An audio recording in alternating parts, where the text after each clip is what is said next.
ನಮಸ್ಕಾರ ಎಲ್ಲರಿಗೂ. ಇವತ್ತು ನಾವು ಒಂದು ತುಂಬಾನೇ ಕಾಮನ್ ಆದ ಆದ್ರೆ ತುಂಬಾ ಭಾರವಾದ ಒಂದು ವಿಷಯದ ಬಗ್ಗೆ ಮಾತಾಡೋಣ. ಅದುವೇ ವಿಷಾದ. ಅಂದ್ರೆ ಅಯ್ಯೋ ಹಾಗ್ ಮಾಡ್ಬಾರ್ದಿತ್ತು ಅಂತ ಕೊರಗೋದು. ನಮ್ಮ ಹಿಂದಿನ ನಿರ್ಧಾರಗಳನ್ನು ಒಂದು ಹೊಸ ದೃಷ್ಟಿಕೋನದಿಂದ ನೋಡಿ ಆ ಭಾರವನ್ನು ಹೇಗೆ ಇಳಿಸ್ಬೋದು ಅಂತ ಈ ಚರ್ಚೆಯಲ್ಲಿ ನೋಡೋಣ. ನಮ್ಮ ಲೈಫಲ್ಲಿ ಎಷ್ಟೋ ಸಾರಿ ಹೀಗಾಗುತ್ತೆಲ್ವಾ? ಹಿಂದೆ ಮಾಡಿದ ಯಾವುದೋ ಒಂದು ತಪ್ಪನ್ನೇ ನೆನ್ಪಿಸ್ಕೊಂಡು ಅದೇ ಯೋಚನೆಯಲ್ಲಿ ಮುಳುಗಿ ಹೋಗಿರ್ತೀವಿ.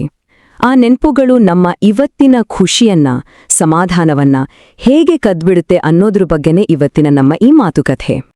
ಈ ಎರಡು ಪದಗಳಿದ್ಯಲ್ಲ, ಹಾಗಾಗಿದ್ರೆ ಮಾತ್ರ ಅಥವಾ ಈ ಫೋನ್ಲಿ ಅಂತೀವಲ್ಲ, ವಿಷಾದದ ಮೂಲನೇ ಇದು. ಅವತ್ತು ಆ ಜಾಗ ತಗೊಂಡಿದ್ರೆ ಇವತ್ತು ನಾನು ಕೋಟ್ಯಾಧಿಪತಿ ಆಗ್ತಿದ್ದೆ, ಅಥವಾ ಬೇರೆ ಕೋರ್ಸ್ ಮಾಡ್ಕೊಂಡಿದ್ರೆ ಇವಾಗ ಒಳ್ಳೆ ಸಂಬಳದ ಕೆಲ್ಸದಲ್ಲಿರ್ತಿದ್ದೆ. ಈ ಥರದ ಯೋಚನೆಗಳು ನಮ್ಮನ್ನ ಸುಮ್ಮನೆ ಬಿಡೋದೇ ಇಲ್ಲ ಅಲ್ವಾ? ಸರಿ, ಹಾಗಾದ್ರೆ ಮೊದಲು ಈ ಹಾಗಾಗಿದ್ದರೆ ಮಾತ್ರ ಅನ್ನೋ ಬಲೆಗೆ ನಾವು ಯಾಕೆ ಹೇಗೆ ಬೀಳ್ತೀವಿ ಅಂತ ಅರ್ಥ ಮಾಡ್ಕೊಳ್ಳೋಣ ಬನ್ನಿ. ನಾವೇನೋ ಅನ್ಕೊಂಡ್ಬಿಟ್ಟಿರ್ತೀವಿ ನಮ್ಮ ಲೈಫನ್ನ ನಾವೇ ಹಾಳು ಮಾಡ್ಕೊಂಡ್ವಿ ಅಂತ. ಆ ವಿಷಾದದ ಭಾರ ಇದೆಯಲ್ಲ, ಅದನ್ನ ಹೊತ್ಕೊಂಡೇ ಓಡಾಡ್ತಿರ್ತೀವಿ. ಆದ್ರೆ ಈ ಚರ್ಚೆಯಲ್ಲಿ ನಾವು ಆ ಭಾರವನ್ನ ಹೇಗೆ ಇಳಿಸಬಹುದು ಅಂತ ನೋಡೋಣ. ಈ ವಿಷಾದ ಅನ್ನೋದು ಬಹುತೇಕ ಒಂದು ಭ್ರಮೆ. ನಮ್ಮ ಹಿಂದಿನ ನಾನು ಯಾವುದೇ ತಪ್ಪು ಮಾಡಿರ್ಲಿಲ್ಲ ಅನ್ನೋದನ್ನ ಅರ್ಥ ಮಾಡ್ಕೊಳ್ಳೋಣ. ಹಾಗಾದ್ರೆ ಈ ವಿಷಾದದ ಭಾವನೆಗೆ ಕಾರಣ ಏನು? ಯಾಕೆ ನಮ್ಗೆ ಹೀಗೆ ಅನ್ಸುತ್ತೆ? ಇದಕ್ಕೊಂದು ಸೈಕಲಾಜಿಕಲ್ ಕಾರಣ ಇದೆ. ಬನ್ನಿ ಅದ್ರ ಬಗ್ಗೆ ತಿಳ್ಕೊಳ್ಳೋಣ. ಮನೋವಿಜ್ಞಾನಿಗಳು ಇದನ್ನ ಹಿಂದಿನ ನೋಟದ ಪಕ್ಷಪಾತ ಅಥವಾ ಹೈಂಡ್ಸೈಟ್ ಬಯಾಸ್ ಅಂತ ಕರೀತಾರೆ. ಅಂದ್ರೇನು ಗೊತ್ತಾ? ಒಂದು ಘಟನೆ ನಡೆದೋದ ಮೇಲೆ ಹಿಂತಿರುಗಿ ನೋಡಿ, ಇದು ಆಗುತ್ತೆ ಅಂತ ನನಗೆ ಮೊದಲೇ ಗೊತ್ತಿತ್ತು, ಸುಲಭವಾಗಿ ಊಹಿಸ್ಬೋದಿತ್ತು ಅಂತ ಅನ್ಸೋದು. ಇದೇ ಬಯಸ್ನಿಂದಾಗಿ ನಮ್ಮ ಹಳೆ ನಿರ್ಧಾರಗಳು ನಮ್ಗೆ ದೊಡ್ಡ ತಪ್ಪುಗಳ ಥರ ಕಾಣಿಸ್ತವೆ. ನೋಡಿ, ಇವತ್ತಿನ ನಮ್ಮ ಜ್ಞಾನವನ್ನ ಇಟ್ಕೊಂಡು ಹಿಂದಿನ ನಮ್ಮ ನಿರ್ಧಾರವನ್ನ ಅಳೆಯೋದಿದೆಯಲ್ಲ, ಅದು ಎಕ್ಸಾಮ್ನ ಎಲ್ಲಾ ಉತ್ತರಗಳು ಗೊತ್ತಿರುವಾಗ ಪರೀಕ್ಷೆ ಬರೆದ ಹಾಗೆ. ಇದು ಸರಿನಾ? ಖಂಡಿತ ಇಲ್ಲ. ಸ್ಲೈಡ್ನಲ್ಲಿ ನೋಡಿದಾಗೆ ಅವತ್ತು ನಮ್ಮ ಹತ್ರ ಇದ್ದ ಮಾಹಿತಿ ಸೀಮಿತವಾಗಿತ್ತು. ಮುಂದೆ ಏನಾಗುತ್ತೋ ಅನ್ನೋ ಅನಿಶ್ಚಿತತೆ ಇತ್ತು, ಮತ್ತು ಆ ಕ್ಷಣದ ಅಗತ್ಯತೆಗಳೇ ಬೇರೆ ಇದ್ವು. ಆದ್ರೆ ಇವತ್ತು ನಮ್ಗೆ ಫಲಿತಾಂಶ ಗೊತ್ತಿದೆ, ವರ್ಷಗಳ ಅನುಭವ ಇದೆ, ಮತ್ತು ಯಾವುದೇ ರಿಸ್ಕ್ ಇಲ್ಲ. ಇದು ನ್ಯಾಯವಾದ ಹೋಲಿಕೆಯೇ ಅಲ್ಲ. ಈ ಲಾಜಿಕ್ ಅರ್ಥ ಆಯ್ತಲ್ವಾ? ಈಗ ನಮ್ಮ ಹಿಂದಿನ ನಾನುವಿನ ಬಗ್ಗೆ ಸ್ವಲ್ಪ ಸಹಾನುಭೂತಿಯಿಂದ, ಕರುಣೆಯಿಂದ ನೋಡೋದು ಹೇಗೆ ಅಂತ ಮಾತಾಡೋಣ. ಒಂದು ವಿಷಯ ನೆನಪಿಡಿ, ಹಿಂದೆ ನಾವು ತೆಗೆದುಕೊಂಡ ಯಾವ ನಿರ್ಧಾರವೂ ಆಕಸ್ಮಿಕವಾಗಿರ್ಲಿಲ್ಲ. ಆ ಕ್ಷಣದಲ್ಲಿ ನಮ್ಮತ್ರ ಇದ್ದಿದ್ದೇನು, ನಮ್ಮ ಬ್ಯಾಂಕ್ ಬ್ಯಾಲೆನ್ಸ್ ಎಷ್ಟಿತ್ತು, ನಮ್ಮ ಫ್ಯಾಮಿಲಿ ಪರಿಸ್ಥಿತಿ ಹೇಗಿತ್ತು, ನಮ್ಮ ಸುತ್ತಮುತ್ತಲಿನವರು ಏನ್ ಹೇಳ್ತಿದ್ರು, ಇದೆಲ್ಲವನ್ನೂ ಯೋಚನೆ ಮಾಡಿ ಅವತ್ತಿಗೆ ಯಾವುದು ಸರಿ ಅಂತ ಅನಿಸ್ತೋ ಆ ನಿರ್ಧಾರವನ್ನೇ ತೆಗೆದುಕೊಂಡಿಟ್ಟು. ನಾವು ಅನ್ಕೋತೀವಲ್ಲ, ಹಾಗೆ ಮಾಡಿದ್ರೆ ಚೆನ್ನಾಗಿರ್ತಿತ್ತು ಅಂತ. ಅದು ನಿಜವಾಗ್ಲೂ ಚೆನ್ನಾಗಿರ್ತಿತ್ತಾ, ಅಥವಾ ಅದು ನಮ್ಮ ಕಲ್ಪನೆನಾ? ಇಲ್ಲಿ ನೋಡಿ, ಒಂದು ಅದ್ಭುತವಾದ ಮಾತಿದೆ. ನೀವು ಶೋಕಿಸುತ್ತಿರುವುದು ಒಂದು ಕಲ್ಪನೆಗಾಗಿ. ಅಂದ್ರೆ ನಾವು ಕೊರಗುತ್ತಿರುವುದು ನಿಜವಾಗಿ ಕಳೆದುಕೊಂಡದ್ದಕ್ಕಲ್ಲ, ಬದಲಾಗಿ ಒಂದು ಕಾಲ್ಪನಿಕ ಸುಂದರವಾದ ಸಾಧ್ಯತೆಗಾಗಿ. ನಾವು ಆಯ್ಕೆ ಮಾಡದ ದಾರಿ ಬಗ್ಗೆ ಯೋಚಿಸೋಣ ಬನ್ನಿ.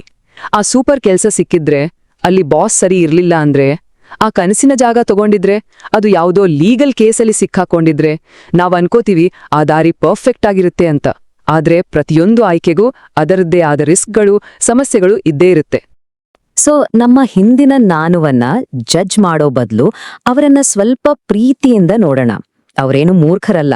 ಆ ಕ್ಷಣದಲ್ಲಿ ನಮ್ಮನ್ನ ರಕ್ಷಿಸೋಕೆ, ನಮ್ಮನ್ನ ಕಾಪಾಡೋಕೆ ಯಾವುದು ಬೆಸ್ಟ್ ಅಂತ ಅನಿಸ್ತೋ ಅದನ್ನೇ ಮಾಡಿದ್ರು. ಅವರನ್ನ ದಂಡಿಸೋ ಬದಲು ಅವರನ್ನ ಗೌರವಿಸೋಣ.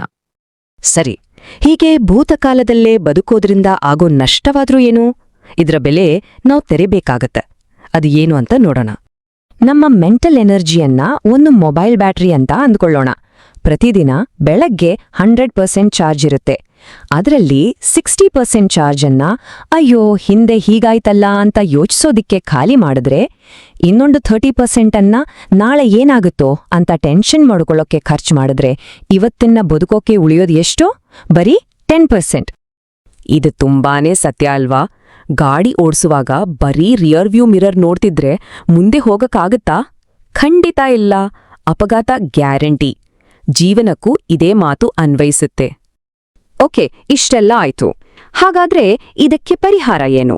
ಈ ವಿಷಾದದಿಂದ ಹೊರಗೆ ಬಂದು ನಮ್ಮ ಇವತ್ತಿನ ಕ್ಷಣವನ್ನ ಮರಳಿ ಪಡ್ಕೊಳ್ಳೋದು ಹೇಗೆ?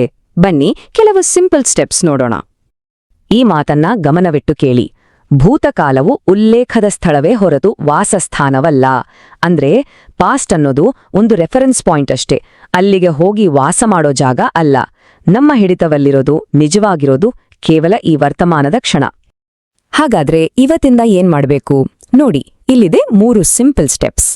ಮೊದಲನೇದಾಗಿ ಆಗಿ ಹೋಗಿದ್ದನ್ನ ಒಪ್ಕೊಳ್ಳಿ, ಅದನ್ನ ಬದಲಾಯಿಸಕ್ಕಾಗಲ್ಲ. ಎರಡನೇದಾಗಿ ನಮ್ಮನ್ನ ಇಲ್ಲಿವರೆಗೂ ತಂದು ನಿಲ್ಲಿಸಿದ ನಮ್ಮ ಹಿಂದಿನ ನಾನುಗೆ ಒಂದು ಥ್ಯಾಂಕ್ಸ್ ಹೇಳಿ. ಕೊನೆಯದಾಗಿ ಮತ್ತು ಅತೀ ಮುಖ್ಯವಾಗಿ ವರ್ತಮಾನದಲ್ಲಿ ಆಕ್ಟಿವ್ ಆಗಿರಿ, ಯಾಕಂದ್ರೆ ನಮ್ಮ ಕೈಲಿರೋದು ಇವತ್ತು ಮಾತ್ರ. ಹಾಗಾದ್ರೆ ಈ ಚರ್ಚೆಯನ್ನ ಒಂದು ಪವರ್ಫುಲ್ ಪ್ರಶ್ನೆಯೊಂದಿಗೆ ಮುಗಿಸೋಣ. 10 ವರ್ಷದ ಹಿಂದೆ ಆ ಜಾಗ ತಗೊಳಕ್ಕಾಗ್ಲಿಲ್ಲ, ಸರಿ. ಅದೇ ಇವತ್ತು ಯಾವ ಒಳ್ಳೆ ನಿರ್ಧಾರ ತಗೋಬಹುದು? ಹಳೆ ಡಿಗ್ರಿ ಬದಲಾಯಿಸೋಕಾಗಲ್ಲ, ಸರಿ. ಆದ್ರೆ ಇವತ್ತು ಯಾವ ಹೊಸ ಸ್ಕಿಲ್ ಕಲಿಬಹುದು? ನೋಡಿ, ಹಿಂದಿನ ತಪ್ಪುಗಳ ಬಗ್ಗೆ ಕೊರಗೋದನ್ನ ಬಿಟ್ಟು ಇವತ್ತಿನ ಅವಕಾಶಗಳ ಮೇಲೆ ಫೋಕಸ್ ಮಾಡೋಣ. ಜೀವನ ನಮಗಾಗಿ ಕಾಯ್ತಾ ಇದೆ.